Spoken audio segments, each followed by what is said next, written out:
Señor, muchas gracias por este día. Señor, bendice la palabra que Pastor Will va a predicar a nuestro corazón. Señor, que continúes dándonos más de tu conocimiento, de tu amor y tu gracia. Unge los oídos de los oyentes.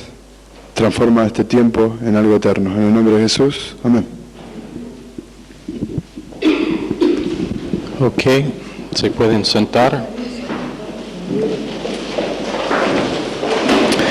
Rápido, cierre la puerta con llave.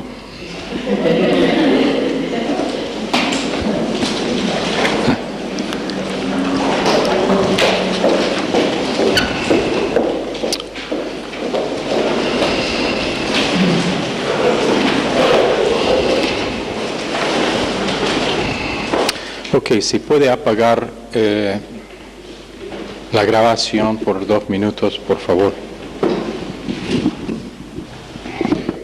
¿Está bien? Ok, Efesios capítulo 5.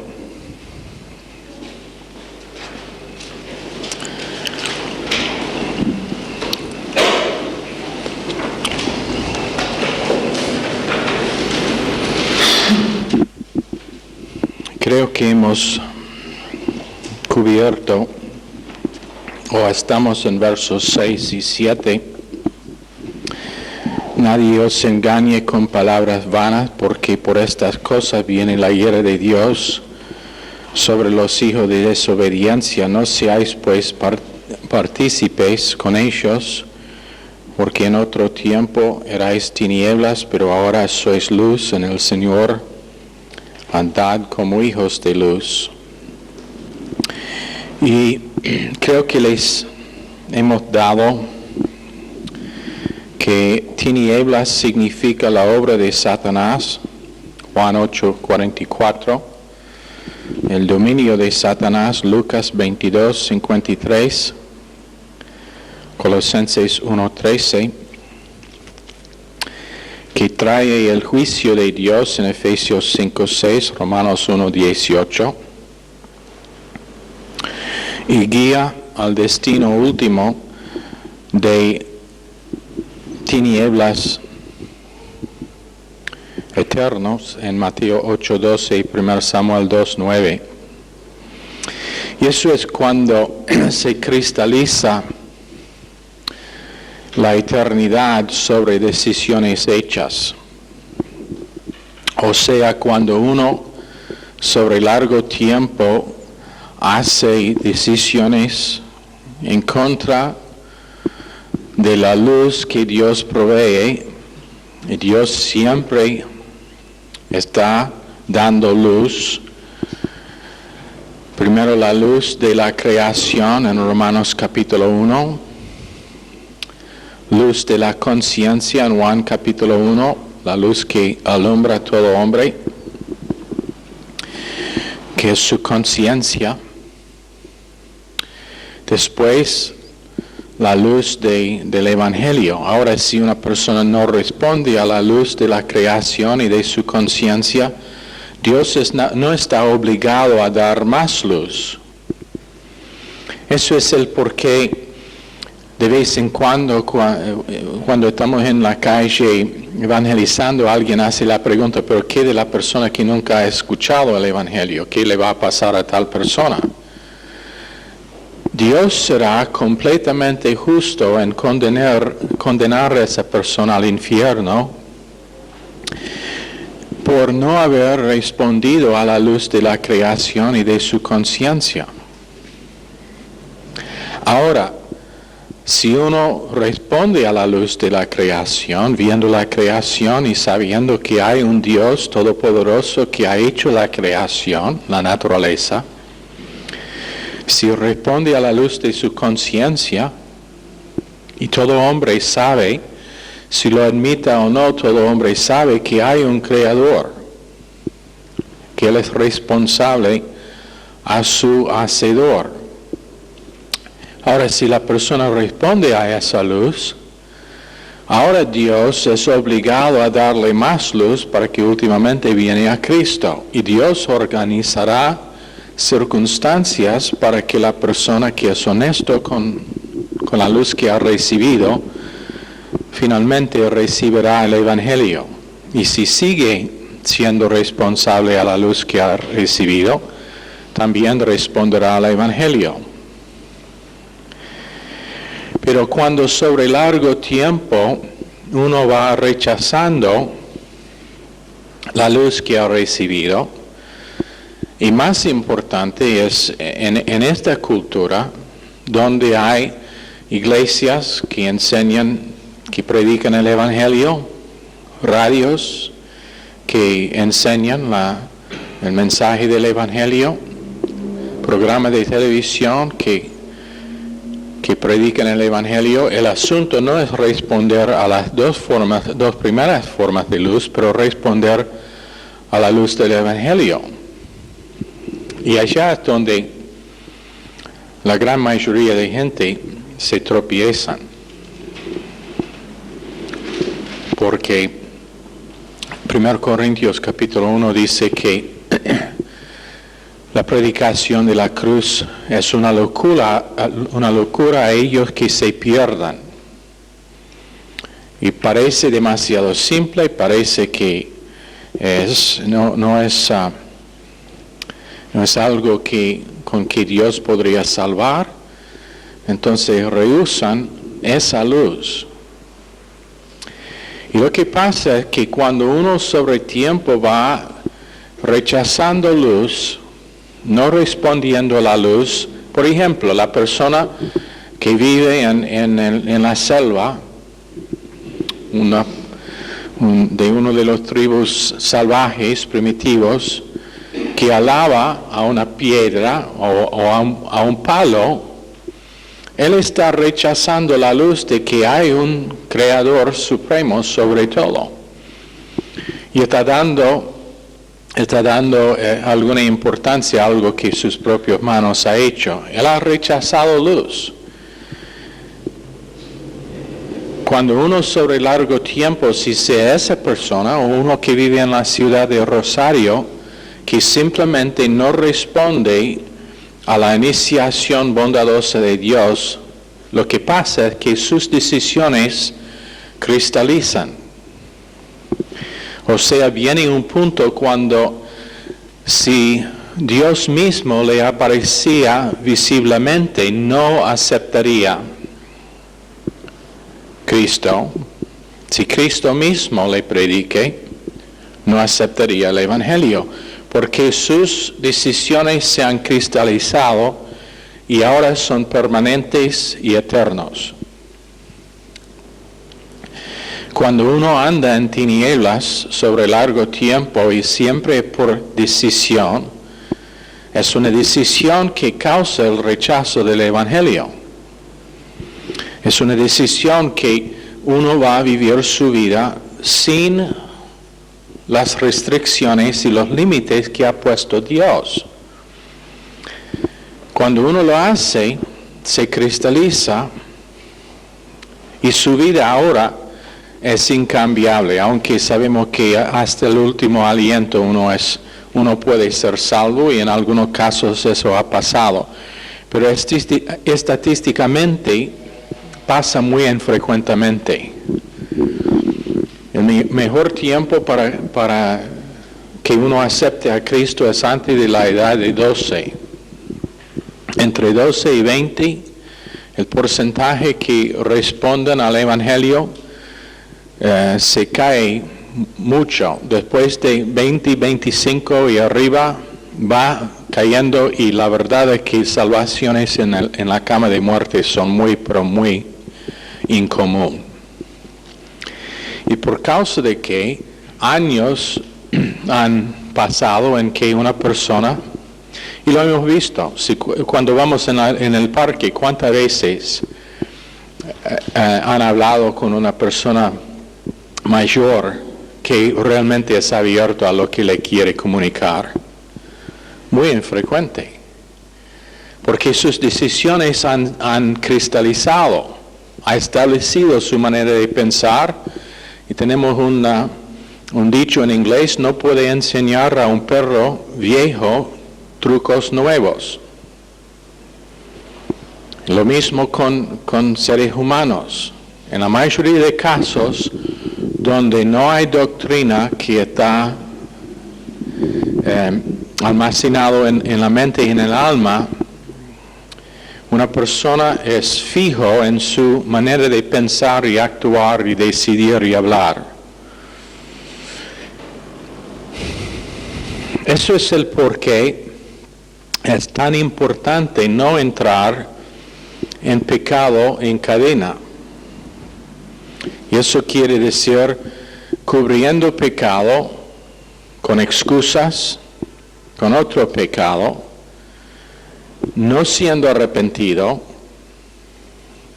no habiendo rebotado del pecado, pero siguiendo en la misma cosa, en vez de arrepentir y estar restaurado, aunque sea 7 veces por día. ¿Lo entienden? Y aún en la vida de creyentes, aunque ellos serán salvos, en algunos casos lo que pasa es que uno forma un hábito de cubrir un área de su vida que Dios está intentando a tratar, y es una área entera donde Dios no puede tocar porque esa área del corazón ha sido endurecido. Y por eso es necesario, cuando Dios pone su dedo en algo en nuestro corazón, es importante que en ese momento lo admitimos, lo confesamos y arrepentimos, que significa que nosotros quitamos nuestros ojos de ese pecado y los ponemos en la cruz y dejamos que Dios nos da la vuelta para no seguir en ese pecado. Pero confesar y estar de acuerdo con lo que Dios dice, que es pecado y que la única solución es la sangre de Cristo. Pero aquí dice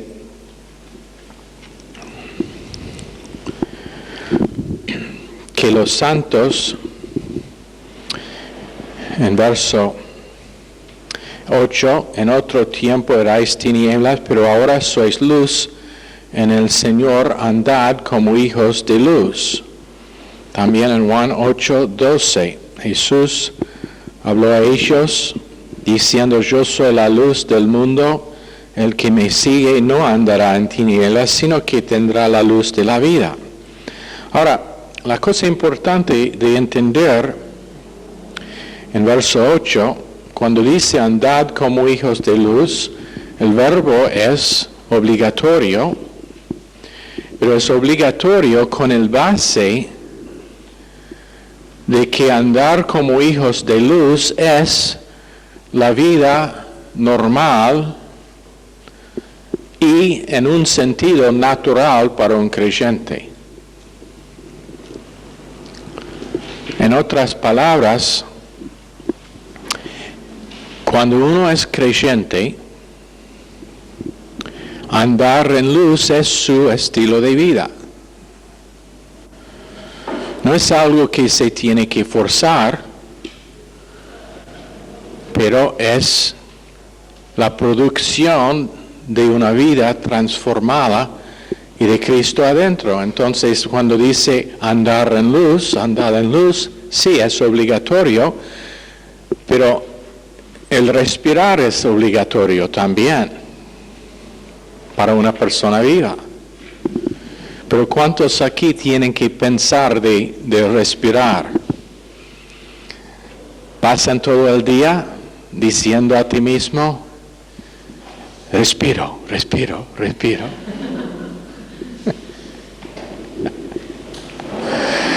A veces, dando consejo, tengo que decir especialmente a una mujer, cuando ella está en sus emociones y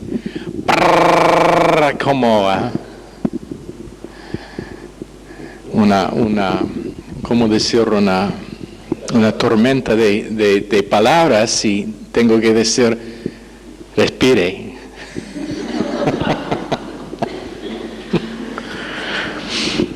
Pero la verdad es que respirar es automático. Ahora, cuando uno es lleno del Espíritu Santo, el andar en luz es automático también, porque el Espíritu Santo nos ilumina. Cuando Jesús dijo a la mujer tomada en adulterio que Él fue luz del mundo, Él estaba apropiando el espíritu de los fariseos, y piensen cuán fea ella tenía que sentir, cuán avergonzada por estar descubierta en ese pecado. Y delante de todo, denunciado, delante de toda la gente en público, denunciada. Fue creyente porque dijo, cuando habló con Jesús, le llamó Señor. Y solamente un creyente puede decir Señor a Jesús. Judas nunca le nombró Señor, siempre le dijo Maestro, pero nunca Señor, porque nunca fue Señor de Judas. A nosotros es nuestro Señor. Pero ¿qué pasó? Ella no estaba andando en luz, entonces Él a ella la iluminó que Él fue la luz, no los fariseos, no su forma de condenar y juzgar. Y hay comentarios que dicen que ellos sabían de esa mujer, porque algunos de ellos habían tenido relaciones con ella, los fariseos. Y si no, por lo menos habían tenido relaciones mentales con ella. Y Jesús la dice, esa no es luz, lo que los fariseos hacen en descubrir todo. Luz es cubrir, luz es que está perdonada y no juzgada, y conjunto con el perdón, falta de juicio, viene, vete y no peque más.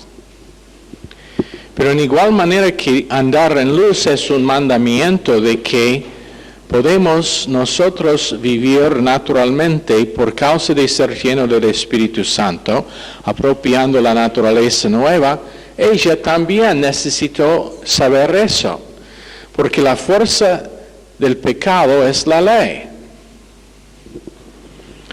La ley es lo que condena y que produce falta de cumplir, porque está dirigido a la carne y no al espíritu. Y es solamente el hombre espiritual que puede cumplir las demandas de Dios. Entonces Jesús dijo, esta no es luz, luz es, yo soy la luz del mundo y yo no te condeno. Y mi falta de condenación es la cosa que te va a iluminar. Entonces Dios dice que no recordará estas cosas más. Él no tiene memoria de estas cosas. Están borrados. Imagínense cómo sería el cielo. No sería cielo si nosotros llegamos allá. Imagínense yendo a esta mujer y diciendo, ¿cómo te sentías cuando los fariseos te estaban condenando delante de Jesús? O si vayamos a Pedro y le preguntaba, ¿cómo era cuando maldijo al Señor allá antes de su crucifixión? Pero la Biblia dice que no hay memoria de esas cosas, que la memoria estará borrada, estará limpio y solamente vamos a tener la fragancia de memoria. Pero el pecado está completamente borrado para que no sea más memoria del pecado. Pero ¿cuántas veces creyentes se encuentran pensando que están llevando algo a la luz cuando en realidad están están cubriendo las cosas con tinieblas, porque eso es el porqué antes de la clase dije que no estará conversado después de ahora. No necesita más palabras. Demasiadas palabras ya han sido dicho. Pero el tema es que creyentes no quieren vivir por esa luz. ¿Por qué? Espíritu farisaico. Muchas veces.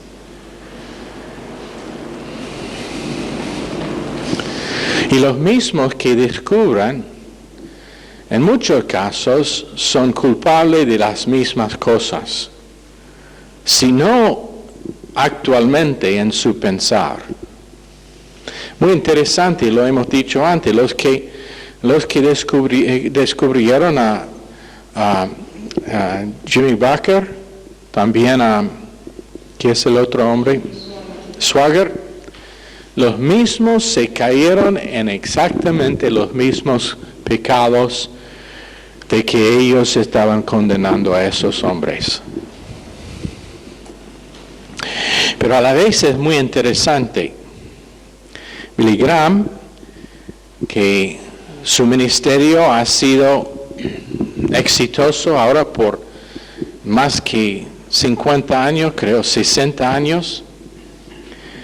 Cuando él empezó tenía 3 reglas que puso para su ministerio. 3 cosas que él juró delante de Dios que nunca iba a desobedecer. ¿Sabe lo que eran? Número 1, no meter con las finanzas. Siempre tenía otro que estaba encargado con las finanzas. Número 2, que nunca estaría encontrado solo con una mujer, no su esposa. Tanto que no entraría en un ascensor sin tener un hombre consigo por la duda de que una mujer entraría antes de que llegara a su piso. Cuando estaba en un hotel siempre envió a alguien o tenía alguien que le acompañaba en el hotel, en el salón del hotel, para saber que no había una mujer allá puesto para atraparlo. Y si piensa que tales cosas no pasan, deben pensar nuevamente. Satanás no tiene reglas morales. Pero ¿qué era la tercera cosa? ¿Sabe lo que era? Nunca diría nada contra otro ministerio o siervo de Dios. Y entonces cuando lo que pasó con Swagger pasó, ni abrió su boca. Varios le preguntaron sobre el asunto, no tenía comentario. Y ha pasado con varios casos donde habían fracasos supuestos de parte de otros hombres de Dios, y él simplemente no hizo comentario. Ahora, ¿es eso casualidad que su ministerio ha tenido 60 años de éxito? Según varios que ha predicado el Evangelio a más que de 1,000 millones de personas. ¿Es eso casualidad? No lo creo. No lo creo. Entonces, cuando uno empieza a andar en luz, significa que va a tener la misma mente que tiene él, quien es la luz. Y si Jesús no condenó a una mujer tomada en adulterio, él siendo perfecto, nosotros nunca perfectos, él siendo perfecto, y no condenó a ella, ¿cómo debe ser la iglesia cristiana? Pero ¿cómo es la iglesia cristiana en general?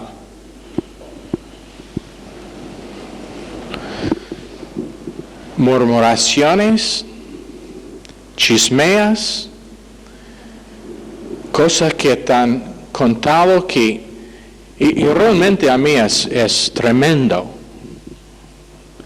el ver cómo algo empieza y cuando ha pasado por 2, 3, 4, una docena de personas, la historia es completamente cambiada.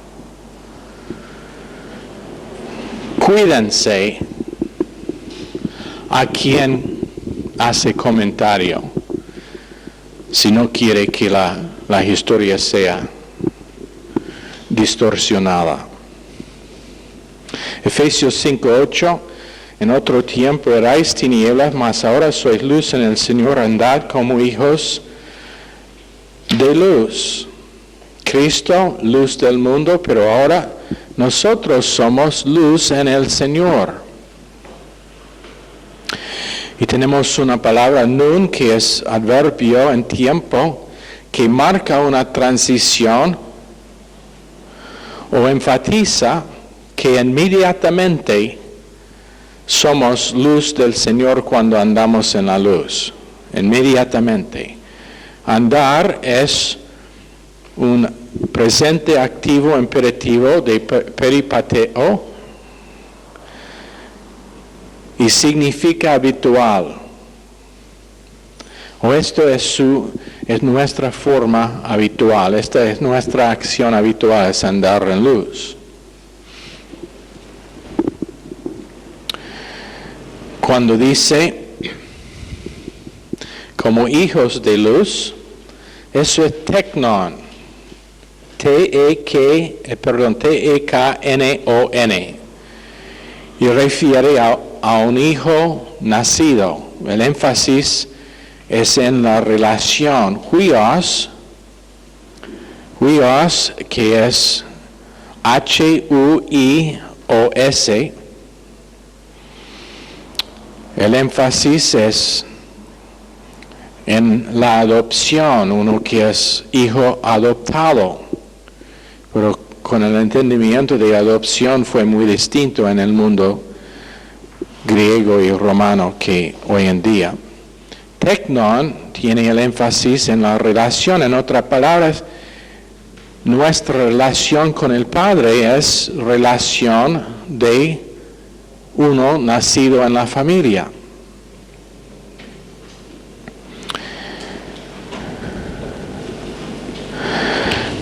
Romanos 8, 14 y 15, huios, ellos que andan en el Espíritu de Dios son hijos de Dios y no vuelvan a la esclavitud de temor otra vez. Y ahora tenemos el privilegio de nombrar Dios Abba, Padre. Abba es el término de familiaridad, papi podemos decir, papá. Y el Espíritu Santo da testimonio con nuestro espíritu que somos huios, que significa que hemos experimentado la adopción de Gálatas 4:6, siendo declarado oficialmente, legalmente, y eso fue lo que pasó en el mundo de los griegos en el tiempo cuando fue escrito, una ceremonia cuando aún los que fueron nacidos en la familia fueron declarados hijos.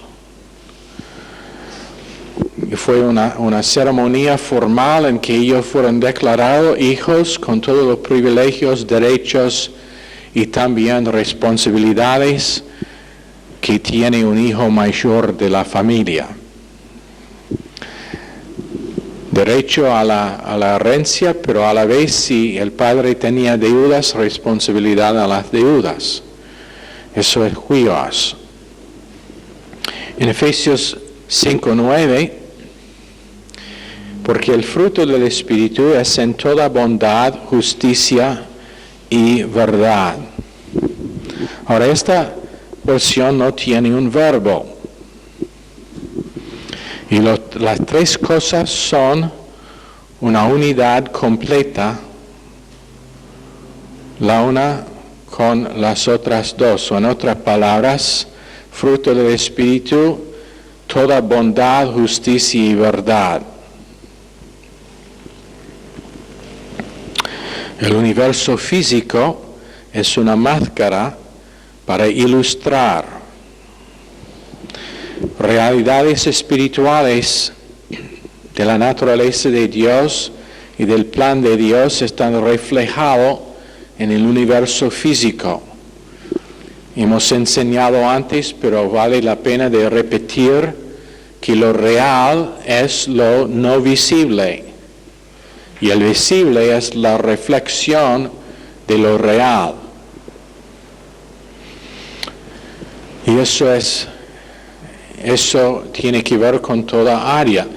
Es muy interesante cuando uno tiene el marco de referencia del espiritual siendo lo real, el estudio de botanía o biología o química, cualquier de las ciencias, aún matemática, todo el universo organizado matemáticamente, perfecto.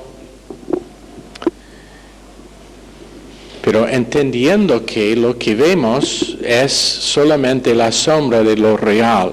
Y cuando nosotros finalmente le vemos cara a cara, vamos a conocer lo real tal como es.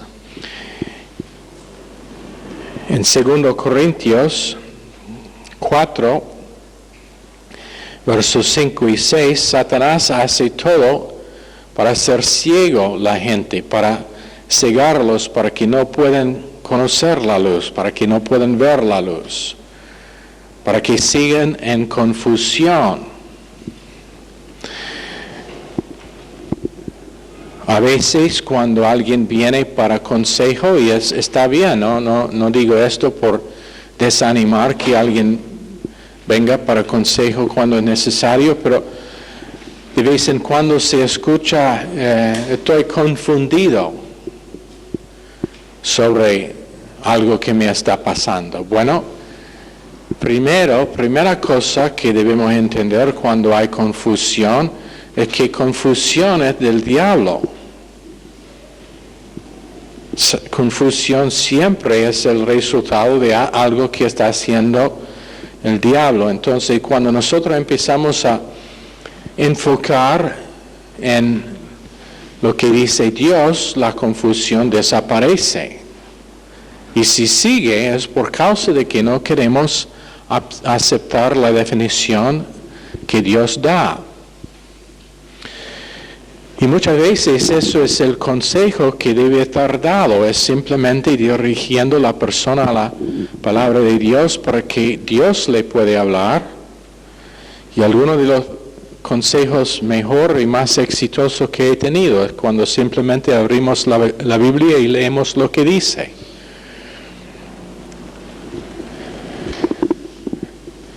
Porque es el consejo mejor que hay. Pero su propósito es que se quedan en su reino de tinieblas, Colosenses 1:13. Él no quiere que la luz entre, porque donde la luz entra, sus obras están descubiertas. Los hombres aman las tinieblas porque sus obras son malas. ¿Sabe por qué en las varas no tienen mucha luz? Porque lo que pasa allá es reino de Satanás.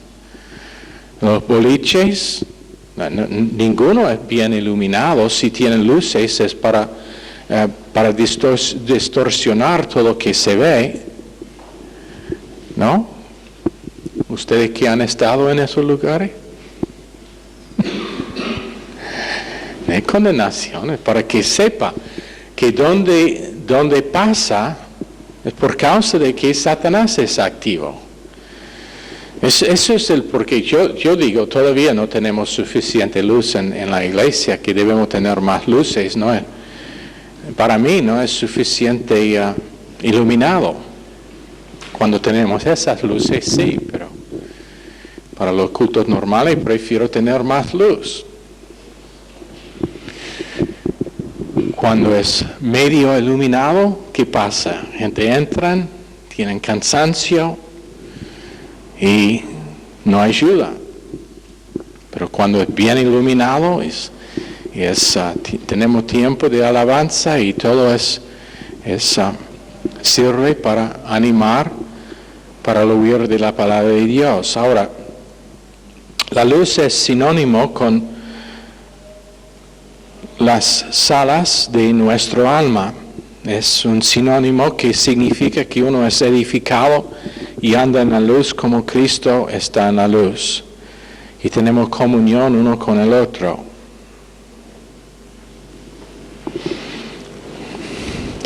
Pero quiero que veamos que esta gente que son partícipes de las obras no fructíferas, en verso 11, no participáis en las obras infructuosas de las tinieblas, sino más bien reprendedlas. Y esto es el problema.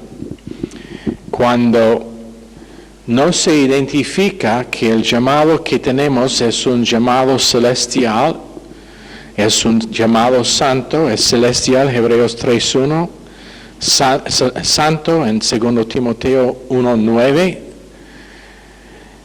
¿Y qué pasa? Por no ver la santidad de nuestro llamado, la importancia de nuestro llamado, en algunos casos nos hacemos partícipes en obras infructuosas.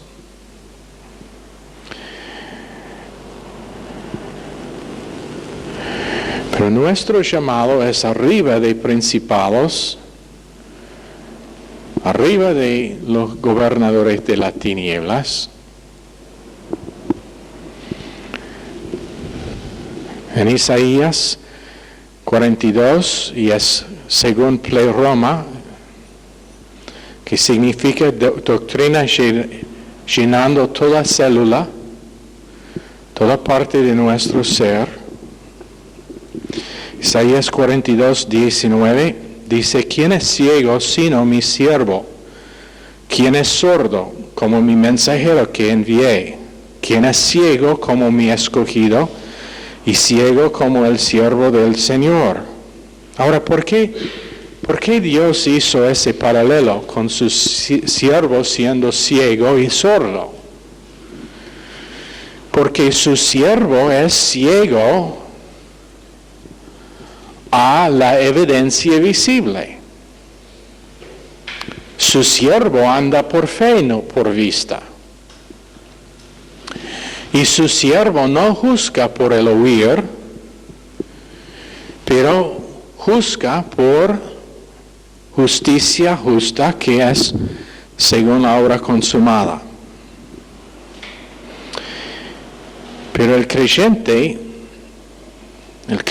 entonces no anda por vista. En Isaías 11:3, le hará entender diligente en el temor del Señor, no juzgará según la vista de sus ojos, ni arguirá por lo que oigan sus oídos. ¿Por qué? Porque es ciego a las faltas de gente. Es sordo a lo que gente quiere decir y comentar contra ellos. Eso es el porqué. No juzga por lo que vea, por lo que puede evaluar con su razón. No juzga por oír un reporte de otra persona. He decidido que por causa de lo que Cristo hizo en la cruz, simplemente no va a hacer una evaluación. Pero te digo que la mayoría de cristianos no viven así. Ellos quieren oír todo lo que hay. Ellos quieren tener toda la evidencia. Cuando habían conspiraciones contra este ministerio, varios dicen cuando llegaron por correo cartas que lleno de mentiras, que su confesión era, bueno, necesito ser objetivo. Bueno, te pregunto algo. Si alguien viene a tu casa cuando está en medio de cenar, está disfrutando un buen asado, ensalada, brócoli, papas fritas con sal, y alguien viene y dice, quiero que que sea objetivo con su comida. Entonces, probad esto y pone allá al lado de ese asado un plato lleno de comida podrida, que huele, que es lleno de gusanos. ¿Cuánto van a ser objetivo?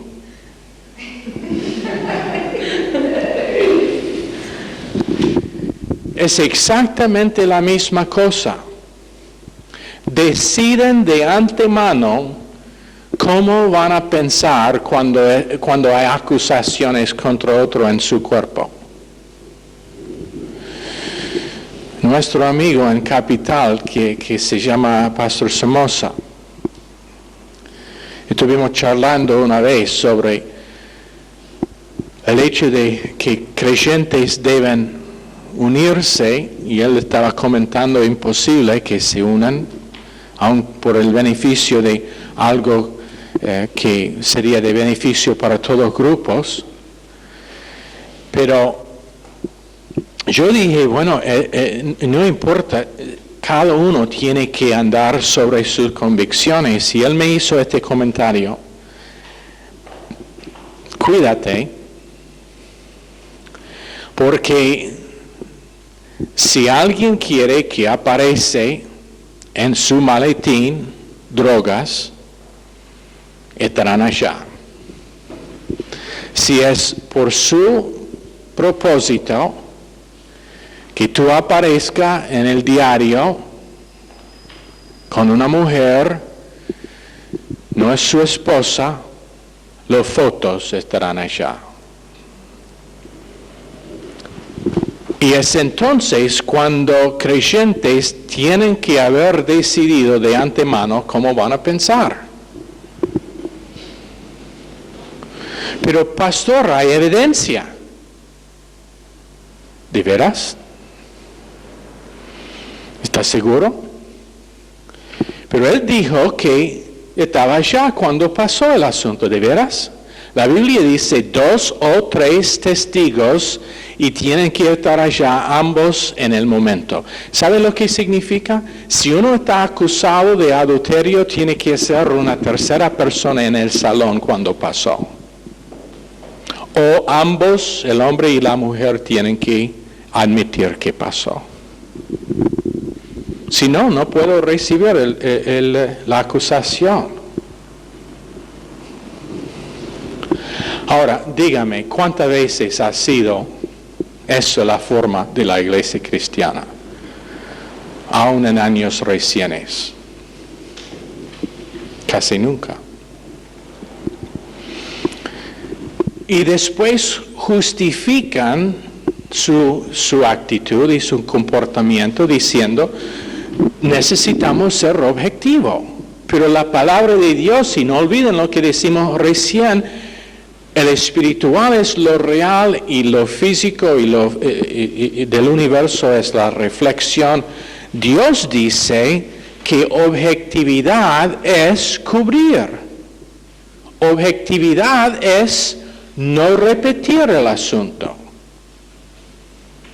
Objetividad es lo que hizo con la mujer. Primero, eliminó todos los acusadores y después dijo, ¿dónde están? Cuando ella dijo, no están, él dijo, ni yo te condeno.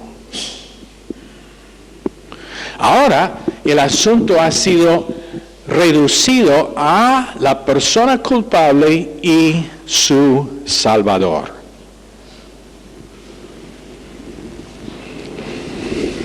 En el caso de cosas que tienen posibilidad de afectar la iglesia, en tal caso, hay veces cuando tiene que estar anunciado.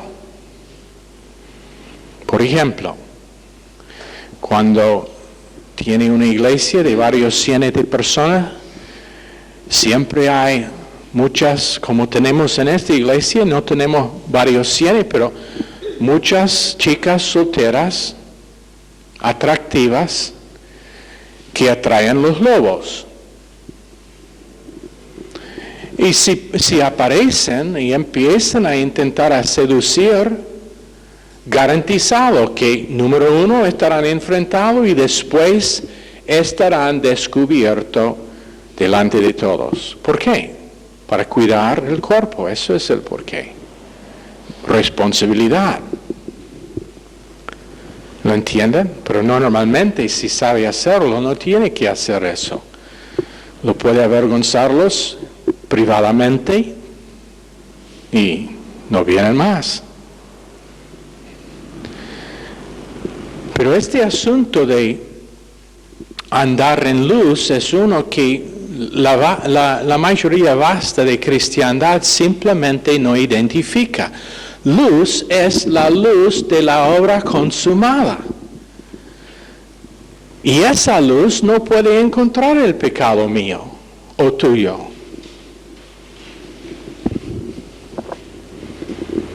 Ahora, si Jesús no publica, como David dijo, no lo publica en Gad, que los rectos están caídos. ¿Y de quién estaba hablando? Jonatán, pero también Saúl, que murió en el pecado a muerte. Pero todavía David dijo, no lo publica en Gad, o delante de los incircuncisos, es lo que significa. Menos que tenemos esta forma de enseñanza, nosotros vamos a estar en la misma condición que la mayoría, buscando errores de otros, en vez de buscar cómo cubrirlos para que puedan crecer más allá que sus errores. Ok, Señor, bendice esta clase. Pedimos en el nombre precioso de Jesús. Amén. Están despedidos.